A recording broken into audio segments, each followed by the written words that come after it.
Olá, tudo bem com vocês? Eu sou o professor Leonardo Dutra e hoje nós vamos estar trabalhando com frações. O que é uma fração?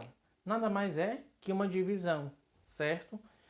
Como que a gente representa essa fração? A gente sempre representa por meio de uma divisão. Vamos utilizar como 3 quartos como base.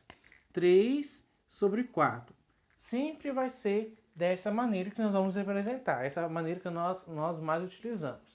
Mas também tem 3 dividido por 4, mas a gente quase não utiliza isso, não que esteja errado, mas a gente mais utiliza 3 sobre 4. Na nossa tela nós vamos ver agora alguns tipos de como a gente pode estar trabalhando frações. Não vou estar falando todos porque a gente perde muito tempo, certo? O primeiro círculo, o círculo está completo. Não foi repartido nenhum pedacinho do círculo. Então quer dizer que é um inteiro. O círculo não foi repartido com nada, um inteiro. Depois nós temos aqui um círculo repartido no meio. Quer dizer que ele foi repartido em partes iguais. Então nós temos aqui um meio. Vamos pular agora para o 1/8.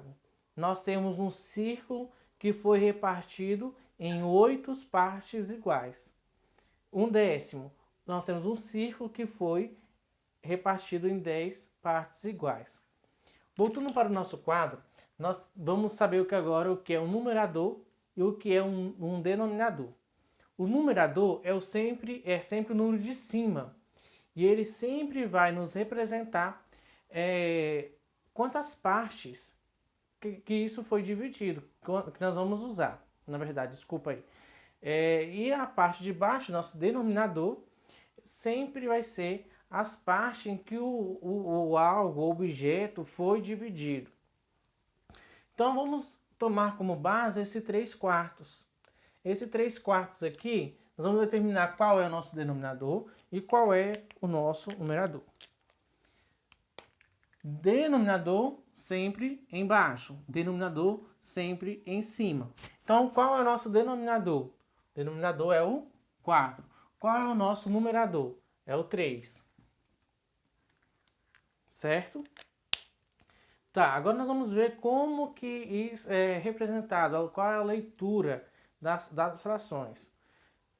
Como eu tinha falado para vocês que 3 quartos é 3 quartos, então se a gente tivesse como base 1 sobre 2, a gente tinha visto ali na tela, seria 1/2, ou seja, 1/2, metade é a mesma coisa, que o círculo ou objeto foi partido em 2 partes iguais.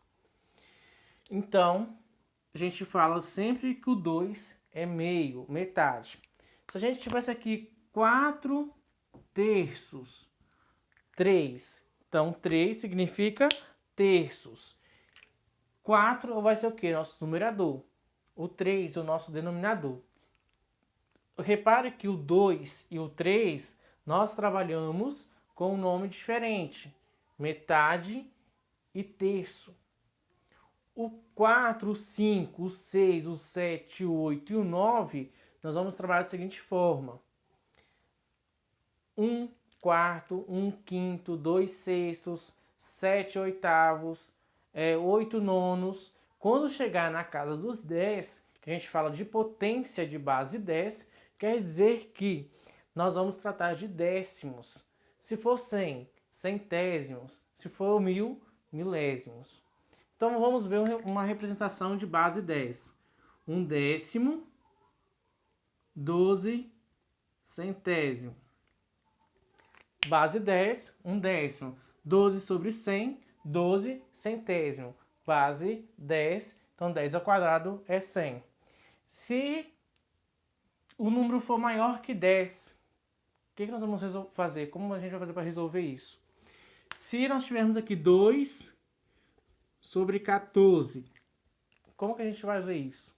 Quando o número for maior que 10, nós vamos ler o número e acrescentar a palavrinha avos. Exemplo, 2, 14 avos.